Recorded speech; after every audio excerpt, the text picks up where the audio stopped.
6h18, estamos de volta com o Manhã no Ar e as principais notícias do dia. E o Amazonas está entre os estados com maior desmatamento do Brasil. Só neste último ano o aumento foi de 13%. Esse é um dado triste que demonstra a falta de políticas públicas ambientais para a Amazônia e da falta de conscientização da população. O sul do estado é a região mais afetada pelos desmatamentos, mas a capital também tem sofrido bastante com esse problema. Seu Afonso mora no bairro Mundo Novo, zona norte de Manaus, há quase 30 anos. E ele lembra muito bem de quando essa área de mata era preservada. Essa área de mata era uma mata fechada, onde tinha a fauna e a flora, muitos macacos, saúde de coleiras e outros animais, que depois foi destruído com a invasão por volta de 96 e 97. Foi então que nós conhecemos um grupo de pessoas da UA, certo? Eram 7 pessoas que veio fazer uma tese aqui sobre fragmentos de mata urbana. Então eles se interessaram pelo nosso caso. Na zona urbana ainda existem algumas áreas verdes, como essa daqui, por exemplo, mas a preocupação ainda é grande. Isso porque, segundo o Instituto Brasileiro de Meio Ambiente, de 2017 até agora, houve um crescimento de mais de 13% de desmatamento aqui no Amazonas. Uma média de 7.900 quilômetros quadrados de área que foi desmatada. No interior do estado, 5 municípios da região sul são os mais afetados: Manicoré, Santo Antônio do Matupi, Apuí, Novo Aripuanã, Lábrea e Boca do Acre. A gente precisa entender que o corte seletivo é o caminho do desmatamento. Primeiro, se tira toda a madeira economicamente viável que tem lá dentro, empobrece a floresta e, em seguida, essa área é uma área candidata a pasto. Apesar disso, o Amazonas é o 4º em desmatamento em todo o país. E mesmo assim, o IBAMA sente dificuldades em reduzir ainda mais esses índices. Há um ditado que quem não tem logística perde a guerra. O IBAMA tem pouca logística para fazer isso, tem um número reduzido de servidores, tem pouco recurso, mas ele tem empregado todos os recursos. Todos os anos, milhares de pássaros fogem do frio do inverno e chegam aqui na Amazônia para se aquecer. São pássaros que vêm de longe, em uma viagem ainda cheia de mistérios para a ciência.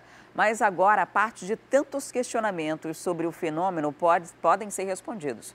Manaus é a primeira cidade brasileira a ganhar uma antena para rastrear aves migratórias. E ela fica no MUSA, o Museu da Amazônia.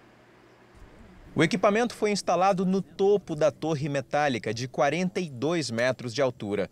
A antena pode detectar qualquer animal que tenha um transmissor compatível num raio de até 20 quilômetros. E a primeira missão será rastrear a andorinha azul, espécie que todos os anos deixa a América do Norte durante o inverno para se aquecer na Amazônia. Aqui a gente sabia que tinha grandes números invernando, mas a gente não sabia exatamente de onde vinham. E nem acompanhou nunca como passam seu tempo aqui. Então, já existe todo um programa de estudos dessa espécie na América do Norte e eles nos procuraram, na verdade, para saber se podiam aprender mais. As informações captadas pela antena são coletadas de tempos em tempos pelos pesquisadores e enviadas para um banco internacional de dados sobre animais migratórios.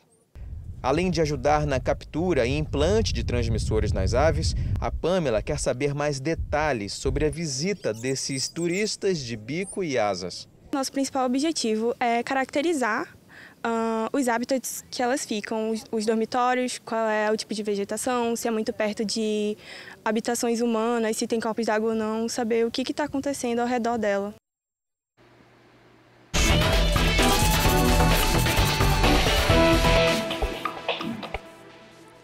E você é de casa, costuma poupar dinheiro? Às vezes parece difícil, né, guardar uma parte do salário, mas a ação é mais simples do que parece. Eu te convido a conhecer a história de 2 jovens que aprenderam errando e agora ensinam a lição.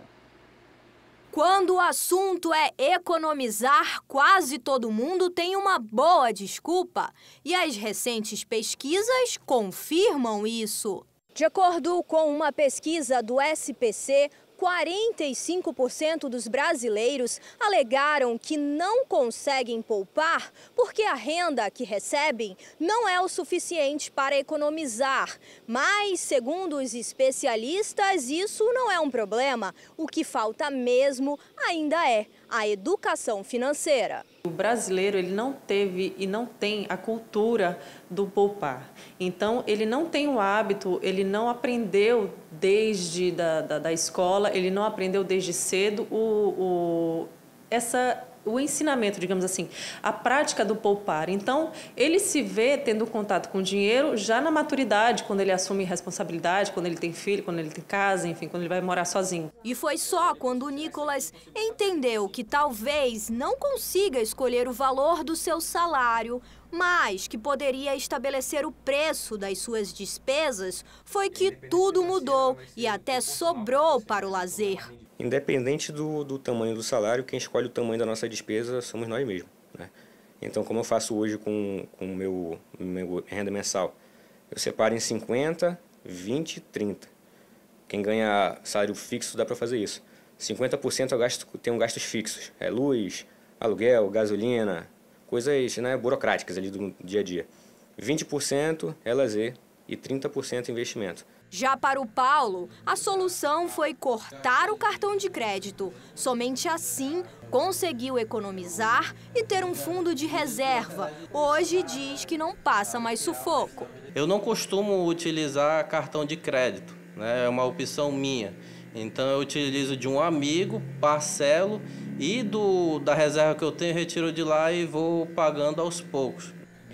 Esses jovens aprenderam a lição de jeitos diferentes. E dentro de cada realidade, é possível sim se reorganizar e encontrar a tão sonhada estabilidade financeira.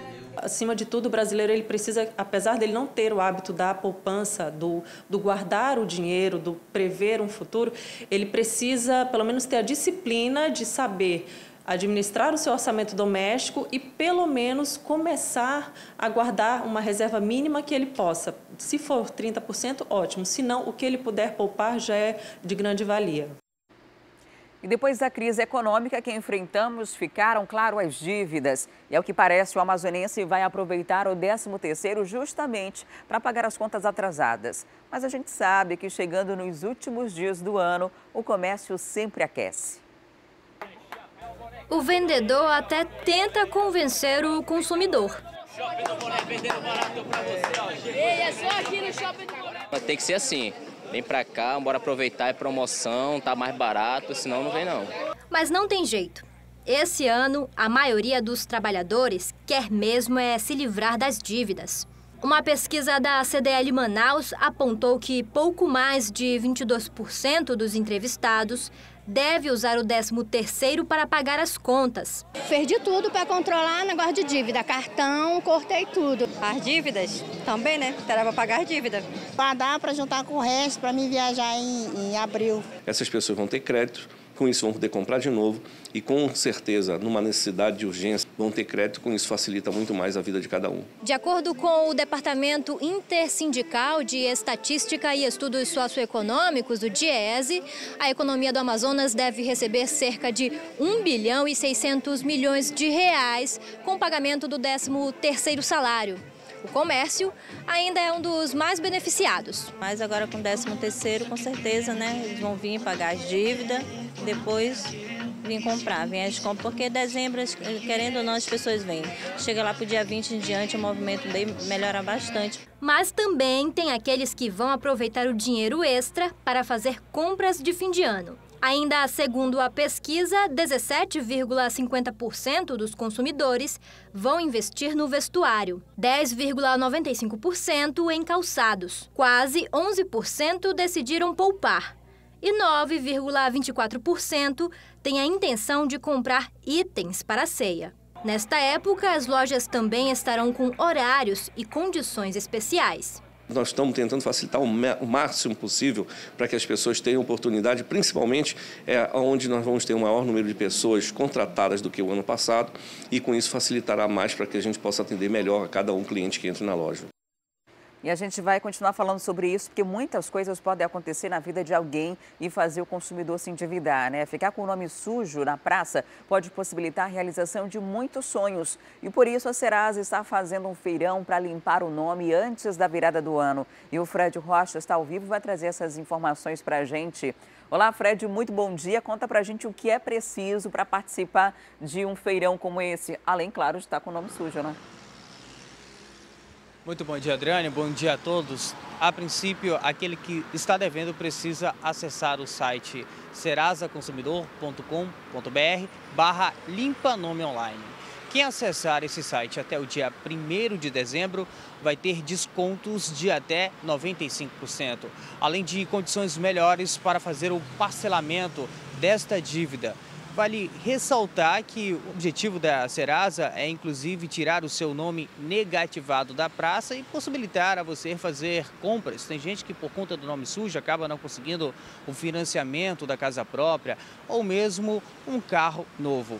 Quando você acessar o site, vai preencher um formulário, inclusive disponibilizar o CPF. Com o CPF disponibilizado, vão aparecer lá todas as propostas que essas empresas que você está devendo já vai deixar lá, inclusive, essas propostas pré-estabelecidas. Você poderá, inclusive, ter a opção de imprimir um boleto bancário e fazer o pagamento já para se livrar disso aí. No ano passado, o Serasa conseguiu renegociar a dívida de mais de 1 milhão de pessoas. Esse número vem aumentando conforme os anos. A expectativa é de que, mais uma vez neste ano, muitas pessoas acabem aderindo aí a esse feirão Limpa Nome Serasa para terminar o ano, pelo menos, com a dívida financiada, com os parcelamentos, melhor dizendo, para que você consiga fazer um replanejamento financeiro. O objetivo da Serasa, quando tem lá o nome negativado do cliente, é fornecer esses dados às empresas, principalmente aos bancos ali, no momento que aquela pessoa procure aquela entidade financeira para fazer uma negociação, financiamento. Então o banco vai consulta na Serasa e ver o nome negativado, e aí a pessoa acaba ficando sem qualquer crédito na praça. Então, tirar o nome negativado é uma grande possibilidade para as pessoas, e a oportunidade pode ser esse feirão. Adriano. Só de começar o ano tranquilo, né, sabendo que tem uma negociação em andamento, às vezes você nem tem o dinheiro todo para pagar, mas pode já começar financiar essa dívida, né, até mesmo eliminar os juros, aproveitar o 13º, vai ajudar bastante, né, porque ano que vem já tem tanta dívida nova chegando com a chegada de janeiro, que é preciso se organizar para começar um ano pelo menos mais ou menos. Muito obrigada, Fred, pelas informações, até daqui a pouco. E agora são 6h31, vamos para o intervalo comercial e na volta você confere as reportagens da área policial. Ontem teve tentativa de assalto em um shopping aqui em Manaus e ainda homem é acusado de estuprar e engravidar a enteada dele. Agora ele está preso. Os detalhes já já.